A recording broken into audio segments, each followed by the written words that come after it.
Hello and welcome to this edition of Central Georgia Focus, the Ask Mayor Miller edition for this month. I'm your host today, Liz Fabian from the Center for Collaborative Journalism. You know, each month we sit down with Macon-Bibb County Mayor Lester Miller and he answers your questions and ours from the journalists of the CCJ. Good to have you with us again, Mr. Mayor. Good to be back. Of course, since our last program, one of the biggest announcements of your administration was the opening of the pickleball courts at Macon Mall. And for those who missed this week's announcement, can you tell us a little bit more about that operation, how it's going to work, the name of it? Well, sure. Today we're excited that we announced the sports facility company that'll be running the pickleball arena there, but we also released the name today, something that most people can relate to in Macon-Bibb County because of our musical heritage, and it's Rhythm and Rally Sports and Events. So you'll notice that there with the music and with the sports theme there. It's going to be something that we can all be proud of, and certainly the 32 courts are ready to open. Our first Candy Cane Classic is scheduled for a couple of weeks, and we already got almost 500 people signed up so far. And that, of course, is going to have a ripple effect to the local economy because these people aren't just coming from around Macon-Bibb County, right? Right. At least 10 states are represented so far, and we expect to have a lot more, and then have some other things to announce come January where I think you'll see people from all over the world come to Macon. So we're going to continue to expand our horizons as far as getting people from other places, and our hope is to get them here, let them get a little taste of Macon, and hope that they come back very often. And of course, too, there's packages available for people to purchase, right? I mean, you could go in and play a day, or you can be a member. How does that work? Right, there's something for everyone. We want to make sure we have a very inclusive facility and everyone has an opportunity to play and enjoy the game and the kind of fellowship. So we have the monthly packages that includes, playing unlimited play per month, senior discounts, military discounts.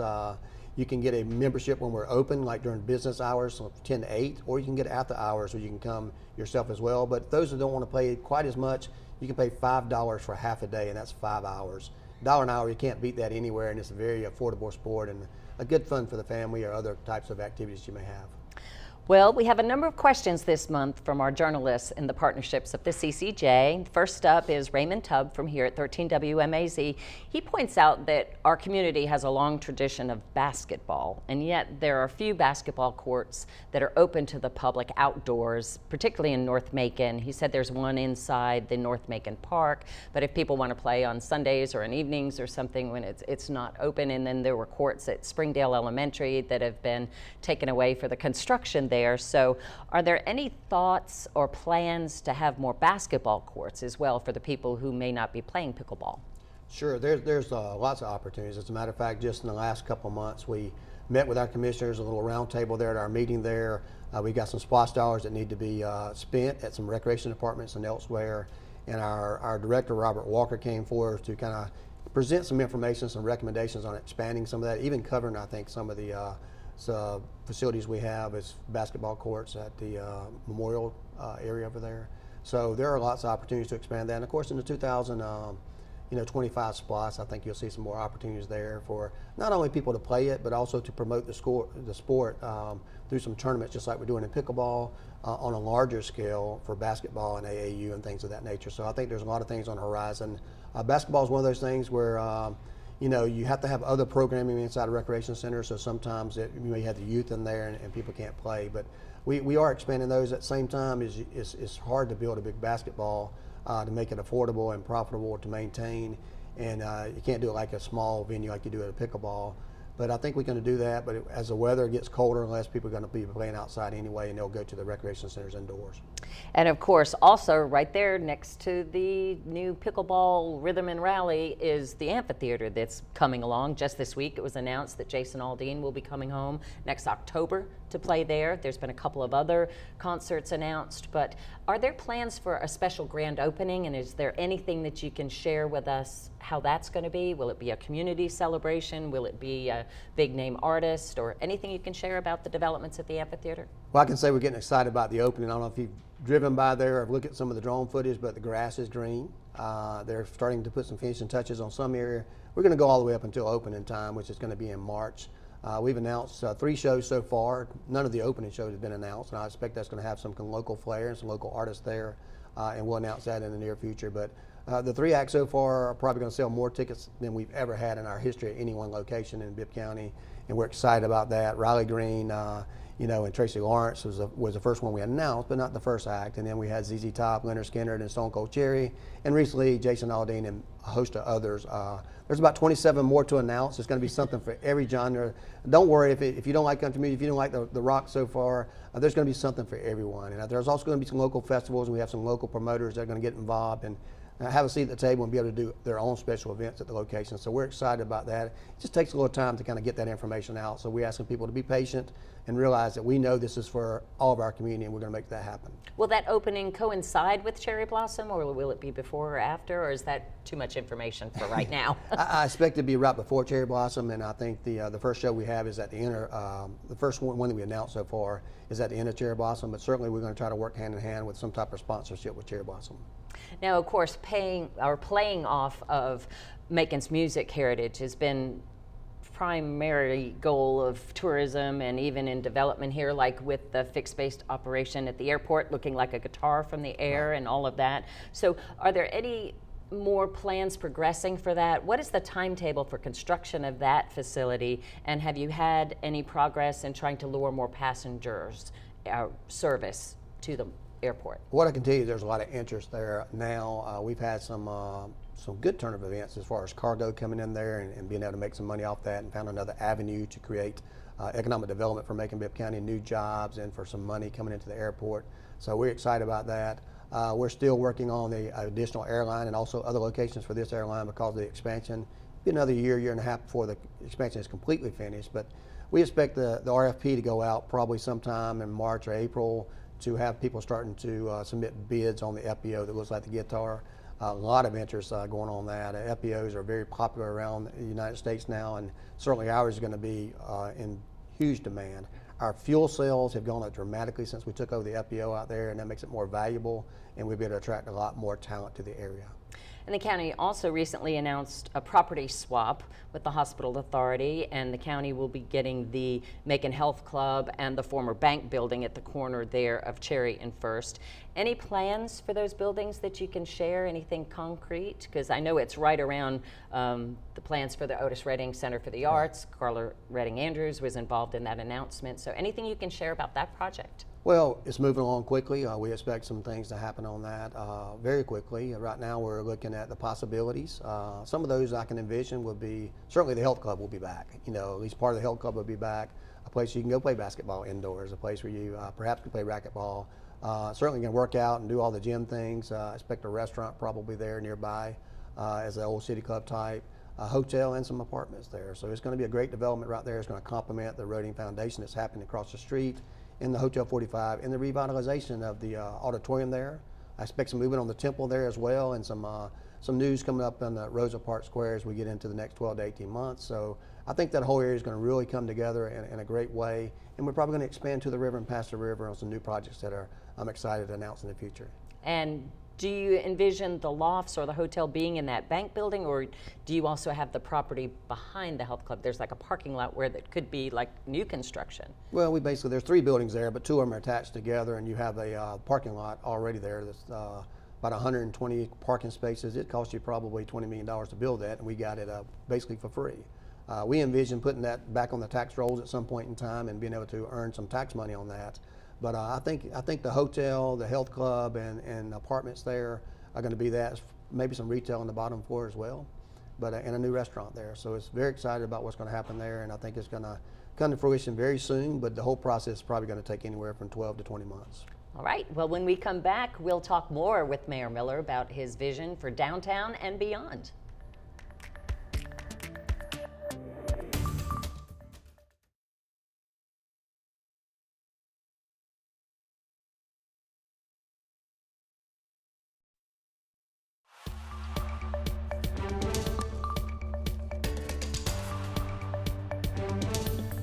Welcome back to Central Georgia Focus, the Ask Mayor Miller edition. Before we went to break, we were talking about potential and new development that will happen around the Macon City Auditorium, but there's also parts of the block that was swapped with the Hospital Authority on 2nd Street there, around some of those properties that were deeded over to the UDA this year that y'all had done with the county commission, I guess in preparation for plans here. Do you have any idea what development will take place on the hospital side? Because that had been the 2nd Street corridor that Right. was actively being pursued by the Rickard administration, and Raymond Tubb wanted to know what's going to happen to those corners that were going to be part of that mid-city square. Do you have plans for that you can share, or anything you can share about what the hospital plans? I can't speak for the hospital authority. All I know is they had an interest in the property. We had an interest in the property closer to City Hall in the area we have for development.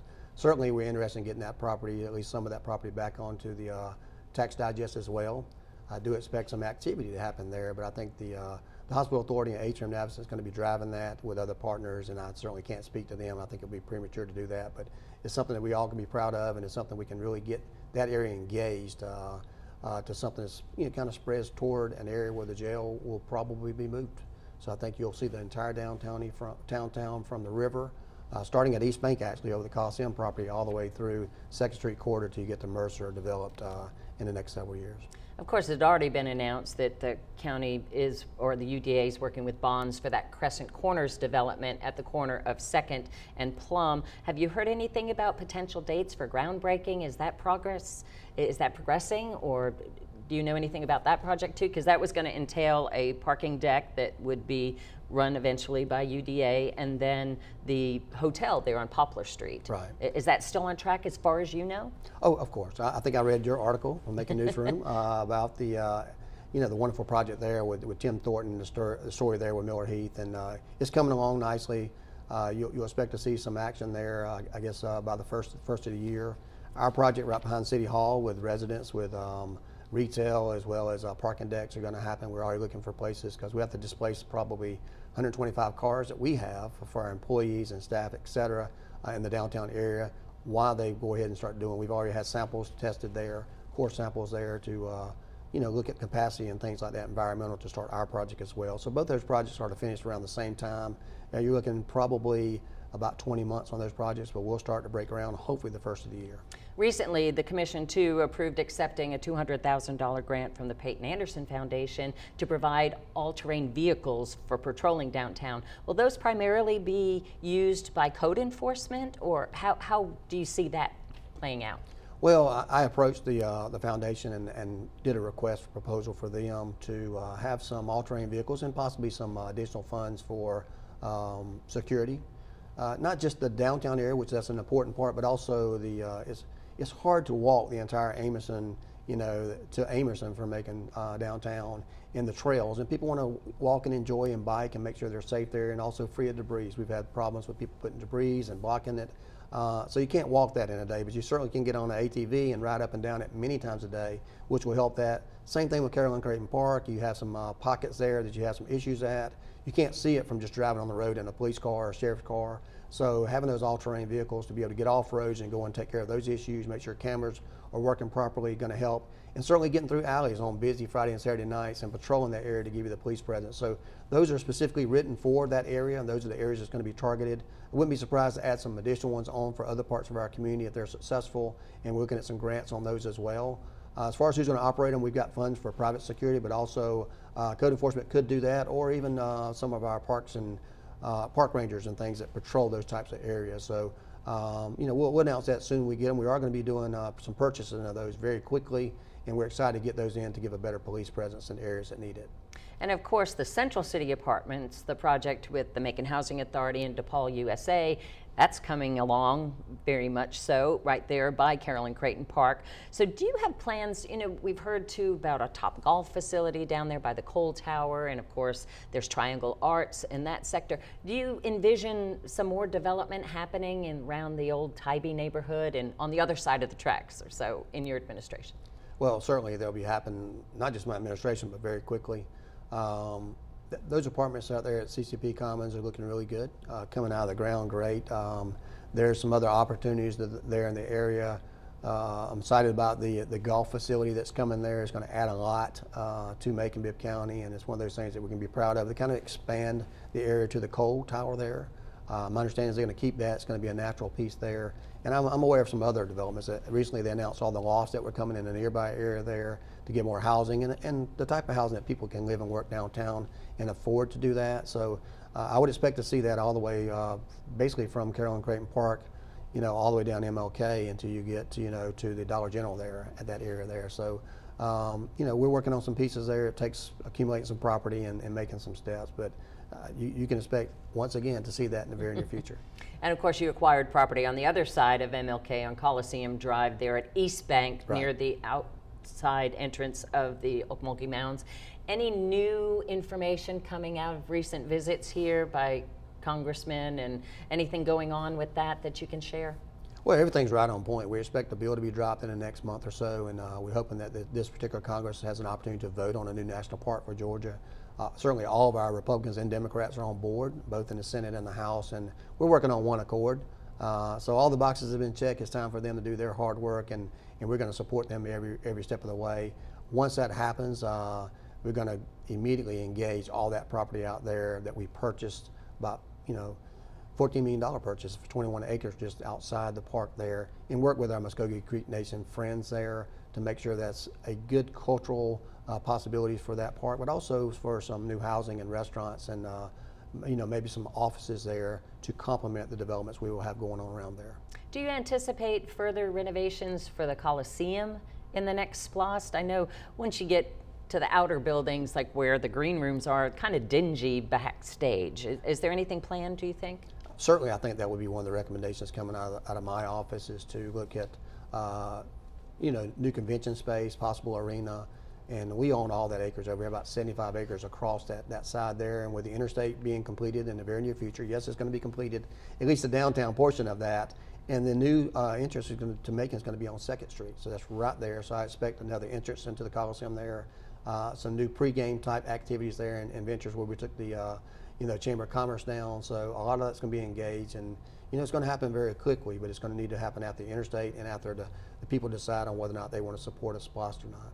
And we have a question from a small businessman concerning truck parking in neighborhoods. We know that there's no overnight parking. You can't put your big rig in your front lawn anywhere under the codes in Georgia. But what about when he's on his breaks at lunch and he has his equipment there? Is that allowed? Do you know? He's getting harassment by people, and he just wants to know, is that possible for short term if you're coming home, grabbing lunch, and you're leaving your landscaping equipment out in the front?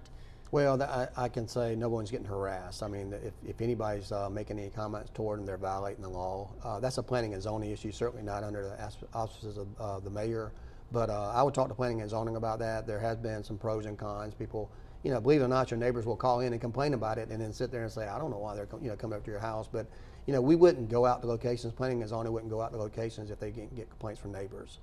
Even if they're your own family members, and it has been on some occasions, they just don't like those trucks being parked there in the front yard or on the street to make it dangerous. So, that's a planning and zoning issue. Hopefully they're going to tweak those to be successful for everyone. I know there's been opportunities for people to have truck parking in several locations, and as much as, people said they need them, they're not being used. And it's something that certainly, maybe they just don't want to pay for it, but it is the cost of doing business, and I think that's something that we need to happen.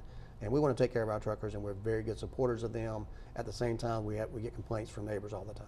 Well, still to come, we will be talking transportation, pedestrian safety, and road improvements. Stay with us.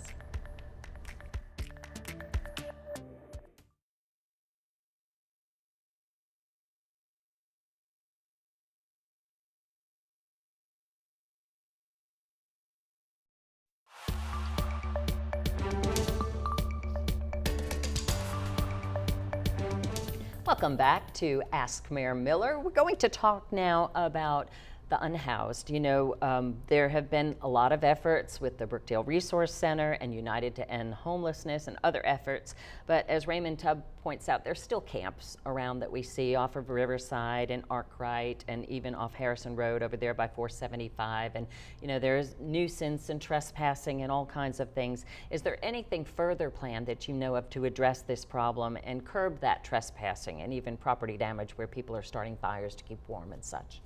Certainly, that's continued to be an effort that we have.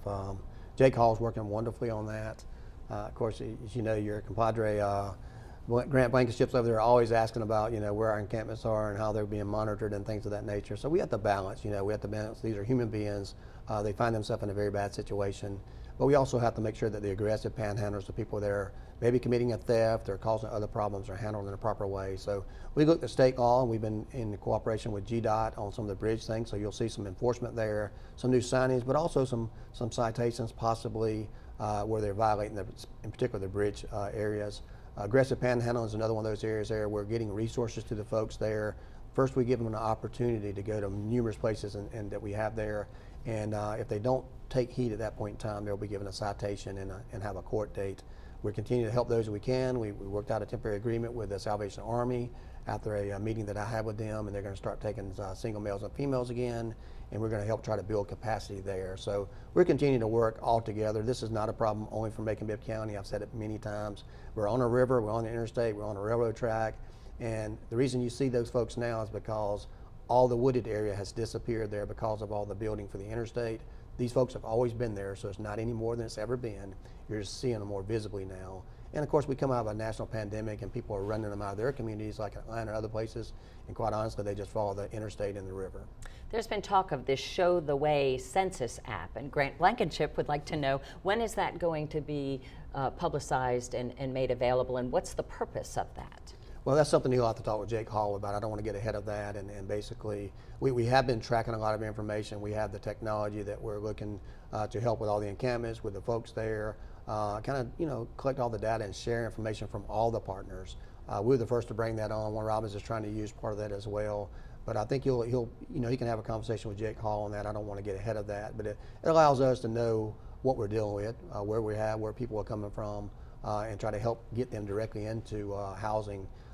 With our affordable housing project coming soon, you're going to see a lot of these folks that need wraparound services, and we have vouchers for housing. They're going to immediately go into housing with wraparound services, so they'll be taken out of our street. A lot of these folks don't want to go into shelters or places they feel confined to, but if you have a nice residence there for them to go to, an apartment and a place where they can get help to pay bills and things of that nature, they will take that help. And I think that most chronic folks are going to get help very soon.